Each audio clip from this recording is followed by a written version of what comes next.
문득 저의 결혼 생활을 되돌아보면 저는 늘상 시댁에서 딸 같은 며느리, 스스로 며느라기를 무려 결혼 생활 10년 동안 자처했던 것 같아요. 시어머님의 인정과 칭찬을 먹고 자라던 저는 늘 제가 할게요, 저한테 주세요, 괜찮아요를 입에 달고 살았고 어느새 저의 이런 친절은 시댁에서 당연한 것이 되어 있더군요. 그저 사랑받는 딸 같은 며느리이자 남편이 믿고 기댈 수 있는 그런 아내가 되고 싶었던 저의 결혼 이야기. 한번 들어보시겠어요? 저는 어려서부터 그림 그리기를 좋아했고 다행히도 그림 좋아하는 마음은 쉽게 꺾이지 않았어요. 그래서 저는 고등학교 때부터 본격적으로 미술을 저의 진로로 잡고 박차를 가하기 시작했죠. 시에서 열리는 대회에 나가는 족족 수상을 할 만큼 미술의 재능을 보인 덕에 집안에서도 큰 반대 없이 미술을 전공으로 살려 대학에 입학할 수 있었죠.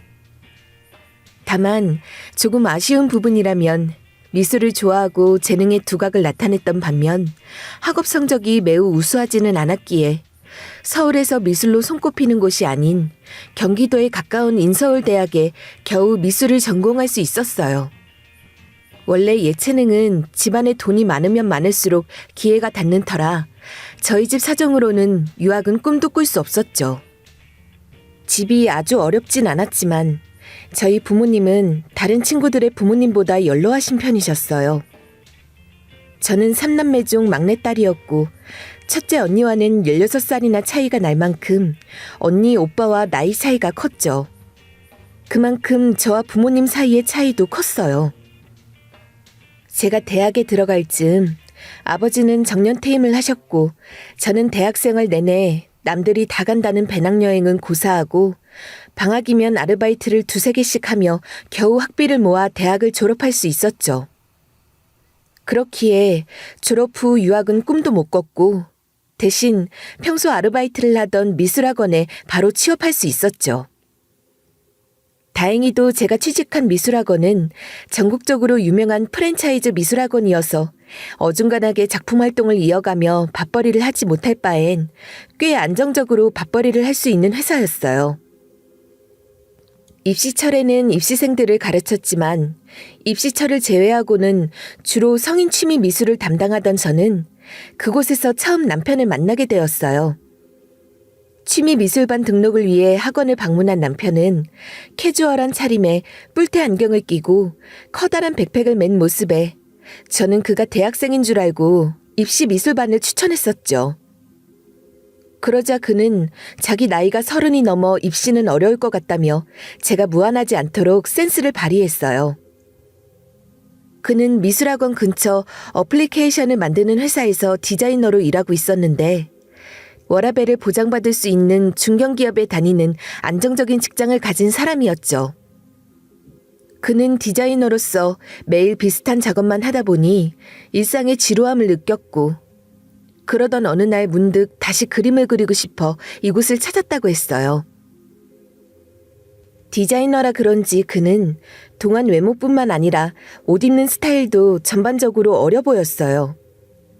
저와 6살 차이가 났는데도 남들이 보기에는 1-2살 터울로 보일 정도였죠. 수업을 할 때면 늘 제자리에 커피를 사다 두는 그의 작은 배려를 눈여겨보던 어느 날 그는 저에게 고백을 했고 저 또한 그의 고백을 기다려왔던 터라 우리는 금세 사귀게 되었어요. 그는 생각보다 이성적이고 현실적인 사람이었어요. 반면 저는 주변에서 종종 20살이 훌쩍 넘었는데도 소녀 같다며 낙엽만 떨어져도 눈물을 흘릴 정도로 감성적이었죠. 그래서 저희 둘은 서로의 부족한 부분을 채워줄 수 있는 환상의 짝꿍이라 생각했어요. 그렇다고 그가 늘 현실적이기만 했던 건 아니에요. 사랑 앞에서는 겨울 호빵처럼 따뜻한 마음을 지닌 남자였어요. 일례로 매년 가을 겨울 입시철이 되어 눈코 뜰 새 없이 바쁠 때 그는 잠깐이라도 얼굴을 봐야 마음이 안 멀어진다며 간식은 물론 제자들 간식까지 챙겼어요. 또 제가 좋아하는 작가의 전시 소식을 미리 검색해 표를 예매해 두는 등 세심한 배려를 보여줬죠. 그렇게 우리는 3년 동안 알콩달콩 연애를 이어갔어요. 만날수록 이 남자라면 평생 재밌게 살 수 있을 것 같다는 생각이 들었고, 나중에 우리 아이의 아빠로도 손색 없다는 확신이 들었죠. 그래서 저는 그를 평생의 남자로 만들기 위해 프로포즈를 고민했어요. 저는 제주를 살려 그의 초상화를 그렸고, 그는 그 초상화를 보더니 와락 끌어안으며 자기가 먼저 청혼하려 했는데 기다리게 해서 미안하다며 저의 프로포즈를 수락했죠. 그렇게 우리는 결혼을 약속하게 되었어요. 제 집은 이미 언니, 오빠가 모두 결혼한 상태라 오랜만에 경사 소식이 들려오니 부모님은 막내가 결혼하는 걸 보게 되어 기뻐하셨어요. 아버지는 결혼식을 보게 해달라며 매일 기도하셨다고 하셨어요. 일로하신 부모님은 제가 결혼하기는 아직 이르지만 저라면 잘 헤쳐나갈 수 있을 거라며 적극 찬성해 주셨고, 남편 집에서도 결혼 정년기인 둘째 아들이 장가를 가겠다니 마다할 이유가 없었죠. 특히 남편은 삼형제 중 처음으로 결혼하는 터라 이를 시작으로 나머지 아들들도 장가를 들길 바라며 결혼을 추진했어요. 상견례 자리에서 처음 뵌 예비 시어머니는 매우 밝고 사랑스러운 분이셨어요. 시어머니 덕분에 상견례 자리는 웃음이 끊이지 않았죠. 저만의 착각일지 모르겠지만 시어머니도 저를 마음에 들어 하신 것 같았어요. 학생들을 대할 때처럼 성품이 배어나왔던 덕분에 첫눈에 시어머니 마음에 들었을 거라 생각했어요. 시어머니는 상견례가 끝나고 나가는 길에 저의 손을 꼭 잡으시며 아들만 셋이라 딸 하나 갖고 싶었는데 이렇게 예쁜 복덩이 같은 딸을 얻었다며 결혼 준비를 돕겠다고 하셨죠. 시어머니는 말한 것을 꼭 지키는 분 같았어요. 결혼 준비를 돕겠다는 말을 잊지 않으셨죠. 처음으로 시어머니와 단둘이 쇼핑을 나서게 되었고 어색하면 어쩌지 걱정했지만 사랑받는 며느리가 되고 싶다는 생각에 용기 내어 시어머니의 팔짱을 끼웠어요. 그러자 시어머니는 더 꼭 잡아주셨어요. 이후로도 시어머니는 자주 저를 부르셨고 딸처럼 소소한 선물도 해주셨어요. 주변에서도 사이좋은 모녀처럼 보였는지 저희가 함께 쇼핑을 나가면 점원들이 어머니와 따님 사이가 너무 좋아 보인다고 할 정도였죠. 하지만 회사 일에 결혼 준비에 잠잘 시간도 부족했던 저는 시어머님의 후출 빈도가 늘어날수록 조금씩 부담스럽기 시작했죠. 결혼을 2달 정도 앞둔 어느 날 시어머님은 큰 가족 행사가 있다며 저를 부르셨고 그곳에 남자친구는 물론 다른 남자 식구들은 보이지 않았죠. 알고 보니 친인척 중 저희보다 한 달 먼저 결혼식을 올린 친척 고모님의 딸이 있었고 그 딸이 곧 신혼여행에서 돌아와 시댁의 인사를 앞두고 있어 여자들이 모여 이바지 음식을 준비하고자 저를 부르신 거였죠. 그것도 예비 남편도 없이 저만 말이죠. 시어머님은 원래 이런 건 집안의 여자들이 서로 도와가며 준비하는 거라며 저도 우리 집안 식구인 터라 나중에 알면 섭섭할까 싶어 생각해서 부르셨다고 하시는데 저를 생각하셨다는 분 앞에서 인상을 쓸 수도 없을 노릇이고 무엇보다 이게 이 집의 가풍이면 미리 배워서 나쁠 건 없다는 생각이 들어 그저 이게 다 한 가족이 되어가는 과정이라 여기기로 마음먹었죠. 부모님 곁에서 한 번도 떨어져 본 적이 없는 터라 음식할 기회가 없던 저는 서툰 솜씨로 이바지 음식 하나하나 정성을 다해 빚어내고 있었고 저의 모습을 지켜보시던 시어머님은 아무래도 어리다 보니 음식 솜씨는 없는 것 같다며 저에게 넌지시 저희 엄마는 어떤 음식을 제일 잘하시냐고 물으시더군요. 저는 별 생각 없이 된장찌개를 정말 잘 끓이신다 하였고 그러자 시어머님은 그것도 못 끓이면 어떻게 애를 키우고 남편 밥상을 차리겠냐며 우리 집은 굳이 이렇게 하나하나 직접 만들어 올 필요 없다며 어머님 연세도 있으신데 괜히 고생스럽게 하지 마시고 요새 파는 것도 잘 나와 있으니 그걸로 준비하라며 저에게 팁을 전수해 주시더군요. 그 자리에서는 그 안에 담긴 뜻을 단번에 유추할 수 없었지만 집에 와서 생각해보니 우리 엄마 음식 솜씨가 못 믿어 사오라는 건가 싶었죠. 하지만 사람이란 게 꼬아서 들으려면 한없이 꼬아 들을 수 있는 터라 제가 지금 결혼 준비로 너무 예민해서 시어머님의 마음을 오해하고 곡해하는 거라 생각하기로 했어요. 그렇게 저희는 무사히 결혼식을 올리게 되었고 드디어 예비 며느리가 아닌 이 집의 첫 공식 며느리가 될 수 있었죠. 저는 처음 하는 며느리 노릇이 걱정만큼 어렵지 않았어요.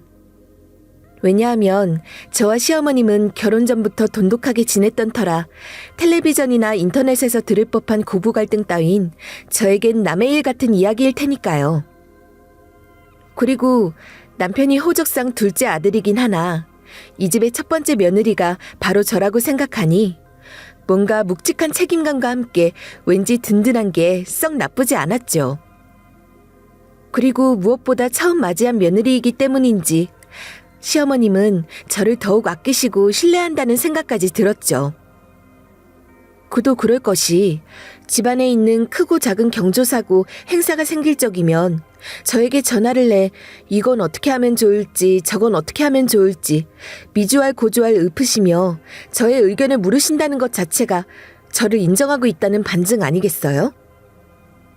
제가 시어머님의 독과점과도 같은 사랑을 한몸에 받으며 차곡차곡 신뢰를 쌓아 올리고 있으면 얼마 지나지 않아 홍기가 꽉 찬 아주버니와 도련님도 지금 만나고 있는 분들과 곧이어 결혼을 할 거고 그럼 저에게도 형님과 동서가 생기기에 더욱 큰 걱정이나 우려는 들지 않았죠. 그렇게 결혼한 지 2달 정도 지나던 어느 날 시어머님은 저에게 연락을 하시더니 주말에 별일 없으면 같이 김장을 하자며 맛있는 보쌈을 만들어 주시겠다고 하셨죠. 점심시간이 지나고서야 시댁에 도착한 저희 부부는 이제 막 일어난 듯한 추레한 차림의 아주버니를 보게 되었죠. 아직 독립하지 않은 채 부모님과 살고 있던 아주버니는 무려 7년을 넘게 만나고 있는 분이 계신다고 얼핏 들었던 터라 이제 준비하고 데이트 가나 보다 싶었어요. 그러던 차 생각에 빠질 새도 없이 시어머님은 저희를 보고 인사도 없이 저에게 운전을 할 줄 아냐며 물으셨어요. 할 줄 안다는 소리에 시어머님은 그럼 나가자며 저희 팔짱을 끼시더군요. 그래서 저는 당연히 남편도 따라 나올 줄 알았는데 시어머님은 어디를 따라 나서냐며 오늘은 여자들끼리 오랜만에 시장 데이트할 겸 며느라기만 데리고 다녀올 테니까 아무도 따라올 생각 말라고 하시기에 저는 정말이지 그 말을 철석같이 믿었지 뭐예요. 저는 시어머님이 가족들에게 말한 그대로 장 보는 건 핑계일 뿐 딸하고 시장 데이트 해보고 싶으셨나 보다 하고 마음 편히 시어머님의 팔짱을 낀 채 아무도 나오지 말라며 말을 더했죠. 하지만 떡볶이 한 접시를 끝으로 저희의 데이트는 끝이 났고 곧이어 김치 100포기분의 배추와 갖가지 김장 재료를 한 보따리 사서 집에 돌아오게 되었어요. 이 와중에 시어머님이 저를 생각하는 마음이 어찌나 극진하신지 저 생각한다고 손수레도 들고 나오실 만큼 철저한 준비성에 혀를 내두르게 되더군요. 결국 시어머님과 저 이렇게 여자 둘이서 김장 100포기분의 재료를 이고지고 겨우겨우 집으로 돌아오게 되었고 정말이지 잠깐 숨 돌릴 틈도 없이 김장이 시작되는데 정신을 못 차리겠더라고요. 넋이 나간 저의 얼굴을 보고는 남편과 시아버지 그리고 아직 집을 나가지 않았는지 앉아있던 아주버니까지 두 팔 걷고 김장을 돕기 시작하였죠. 하지만 시어머님은 남자들 사이에서 저리 비키라며 이게 마늘을 깐 건지 만 건지 그렇게 컸던 양파는 얼마나 벗겼길래 이렇게 작아졌냐며 도통 남자들 하는 건 믿을 수가 없다고 투덜투덜 잔소리를 이어가시더니 저를 보시고는 우리 며느리 손 야무진 것 좀 보라며 며느라기처럼 꼼꼼하게 잘해야 자기가 믿고 맡기지 않겠냐며 시킨 것도 도로 빼앗아 가시더군요. 그 덕분에 결국 손 많이 가는 건 모두 시어머님과 제가 도맡아 전담하게 되었고 시어머님은 제 곁에 오시더니 혀를 끌끌 차며 남자들이란 먹을 줄만 알지 손 하나 까딱할 줄 모른다며 얼른 우리 둘이 하고서 남자들은 김치 한 쪽도 주지 말자며 여자들의 화합과 의리를 제안하시는데 차마 저는 힘들어 죽겠지만 저를 너무너무 예뻐하시는 시어머님 때문에 이러지도 저러지도 못한 채 어깨가 빠지도록 썰고 다듬고 묻히며 김장에 열중할 수밖에 없었죠. 그렇게 눈코 뜰 새 없는 시댁에서의 저의 첫 김장은 몸살이라는 후유증과 함께 지나가게 되었고, 그 뒤로도 1년에 최소 7번의 제사와 해마다 김장은 물론 온갖 장아찌를 저와 시어머님 단둘이서 섭렵하기를 무려 10년. 이 집의 첫 며느리의 영광과 열정은 이미 오래전에 져버렸고, 지칠 대로 지쳐버린 고독한 며느리로 이 집에서 고군분투하고 있었죠. 금방 결혼에 들어오실 줄 알았던 형님은 7년의 연애를 끝내고 이름 모를 다른 사람의 형님이 되셨고, 오래된 연인과 헤어지고 그 뒤 귀찮다는 핑계 뒤에 숨어 계시던 아주버니는 그 후로도 계속해서 빛이 나는 솔로가 되어 홀로 빛을 잃어가며 지내고 계셨습니다. 막내 도련님은 형보다 나은 아우라는 걸 보여주기라도 하듯 쉴 틈 없이 헤어지면 만나고 헤어지면 만나기를 반복하는 듯 보였지만, 그렇다고 해서 근시일 내 동서를 데려올 마음은 없는지 두 분 모두 딱히 결혼 소식을 전해주진 않으셨죠.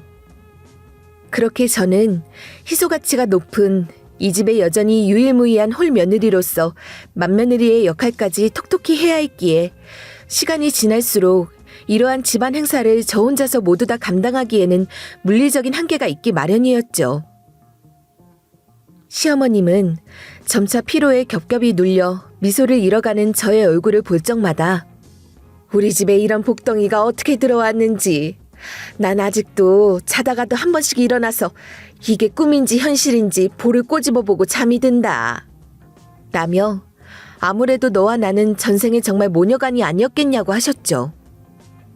그러곤 시어머님은 여전히 남자들 하는 건 믿을 수 없다며 지나온 시간만큼이나 너와 내 호흡이 찰떡이니 우리가 솜씨를 발휘해보자며 잠시라도 넋을 빼고 듣다 보면 어느새 열과 성을 다해 음식을 준비하는 저를 발견할 수 있었죠. 이처럼 시어머님은 정말이지 가족 앞에서 변치 않고 저를 어찌나 살갑게 챙겨주시는지, 이를테면 원래 제사상에 이런 건 올라가면 안 되는데 제가 좋아하기에 올리려고 준비했다는데 결국 제가 먹을 음식도 제가 정성껏 요리에 올려야만 했죠. 요리는 제가 하고 생색은 시어머님이 내는 그러한 구조가 반복되자 저는 큰 마음 먹고 올해는 제사를 줄이거나 김치를 사 먹자고 할 심산으로 때마침 저희 부부를 소환하신 시어머님을 찾아 곧장 시댁을 찾았죠. 저는 시댁의 문 앞에서 크게 한번 심호흡을 하고 문을 열자 시어머님은 10년 전 저를 처음 보았을 때와 같이 얼굴 가득 사랑스러운 미소를 머금고 계셨어요. 저는 의아한 나머지 무슨 일이 있는지 물었고, 들려온 소식은 뜻밖에도 도련님의 결혼 소식이었어요. 무려 10년 만에 다시 찾아온 상견례 기회에 입고 갈 옷을 같이 사러 가자며 저를 부르신 거였죠. 새 며느리, 그것도 동서가 들어온다는 소식은 저에게도 깜깜하기만 했던 시집살이의 한 줄기 빛과 같았고, 아직 들어오지도 않은 동서를 상상하며 앞으로 있을 시댁의 일을 나눠서 하면 되겠다는 마음에 굳이 한 번도 일어나지 않은 고부 갈등을 일으켜 집안의 분란을 만들기보다는 새 식구를 기다려 원만하게 풀어가 보기로 마음먹었죠. 그렇게 도련님 상견례 자리에서 처음 본 동서는 도련님이 거래처 직원으로 무려 이름만 들어도 알만한 회사의 대기업 차장이었고, 예비 동서는 도련님 회사에 하청을 주는 회사에서 거래처 관계로 인연을 맺어 둘이 연인으로 만난 지 이제 막 1년이 되었다고 하더군요. 도련님보다 1살 연상이라고 한 예비 동서는 대기업 차장이라 돈도 잘 벌어서 그런지 연예인처럼 피부 아래서부터 광이 쫙 올라오는데, 첫눈에 딱 봤을 때 도회적인 이미지에 도도한 게 저와는 완전 딴판이었죠. 그래도 손아래 동서이기에 겉모습만 보고 괜히 거리를 두기보다는 손윗사람으로서 너그러운 마음으로 이 집에 오면 잘 적응할 수 있도록 저의 노하우를 전수해 도와줘야겠다고 생각했어요. 하지만 왠지 오늘 처음 예비 동서를 본 시어머님의 표정은 저를 보았을 때와 달리 썩 그렇게 좋아 보이시거나 달가워 보이지 않으셨죠. 그렇게 기다리던 동서가 저희 시댁에 입성한 지 얼마 지나지 않아 동서와의 첫 제사 준비를 위해 룰루랄라 가벼운 발걸음으로 시댁을 방문하게 되었죠. 그런데 여기저기 두리번거려 보았지만 그 어디에도 동서의 모습은 보이지 않았어요. 저는 이미 제사 준비를 하고 계시는 시어머님에게 동서 오면 시작하자며 그래도 동서 오고 처음으로 우리 집 여자 셋이서 하는 제사인데 그게 좋지 않겠냐고 물었고 시어머님은 금방 오지 않겠냐며 할 게 태산인데 일단 하고 있자고 오늘따라 이상하게 서두르시더군요. 하지만 시간이 흐르고 제사 준비가 다 되어가도록 동서는 얼굴을 보이지 않았죠. 이제 세 밤만 되면 곧 제사상을 차리고 제사를 올릴 시간인데 왜 동서네가 오지 않나 싶어 혹시라도 회사 일 때문에 까먹은 건 아닐지 걱정이 앞섰어요. 더군다나 상견례 때 동서를 바라보는 시어머님의 좋지 않던 표정이 떠올라 첫 제사부터 시어머님에게 밉보이면 어쩌나 싶어 같은 며느리 입장으로 다가가 챙겨야지 싶어 귀띔이라도 해줄 겸 동서에게 메신저를 보냈죠. 동서는 바쁜지 연락을 확인하지 않아 시간이 길어지자 초조한 마음에 전화를 걸었어요. 하지만 전화를 걸자마자 전화가 끊기더니 잠시 후 동서에게서 오늘 비즈니스 미팅이 있어서 제사에 못 간다고 미리 시어머님에게 말씀드렸다는 메신저가 왔어요. 저는 이게 뭐지 싶었죠. 아니, 처음부터 못 오면 못 온다고 말하면 될걸.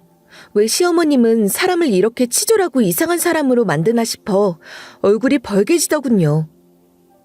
저를 얼마나 속 좁게 봤으면 이렇게 금방 들통날 일을 벌이나 싶어 시어머님에게 실망스러운 마음을 숨길 수 없었어요.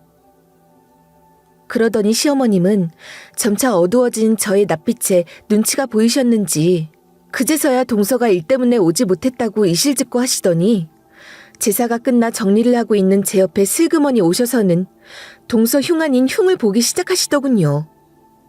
세상 일 자기가 다 하냐며 그래도 시집오고 첫 제사인데 어떻게 남편만 덩그러니 저렇게 보낼 수 있냐며 괘씸하다면서 제가 없었으면 어쩔 뻔했냐고 역시 시어머님이 믿는 건 저뿐이라며 남은 음식은 고생한 저보고 다 싸가라고 하시더니 제가 설거지하는 동안 시어머님은 음식을 싸두겠다며 나머지 뒷정리는 모두 자연스럽게 저에게 떠넘기고는 자리를 떠나셨어요. 몇 분 후 집에 갈 채비를 위해 엘리베이터를 기다리고 있는데 시어머님은 황급히 저희와 함께 서 있던 도련님을 불러 세우시더군요. 그러더니 저의 눈치를 한번 쓱 보고는 도련님 양손 가득 제사 음식을 쥐어주셨어요. 도련님은 이 와중에 어차피 가져가도 안 먹는다며 안 가져가겠다고 하는데 시어머님은 둘 다 바깥일로 바쁜데 뭐 해먹을 정신이 있냐. 새아가가 나이만 많지 뭐 할 줄 아는 게 있겠냐. 이 안에 불고기며 생선이며 다 소분해서 챙겨놨으니 가서 데어만 먹으면 된다며 억지로 들려보내는데 대체 불고기는 어디서 나왔는지 의문이었죠.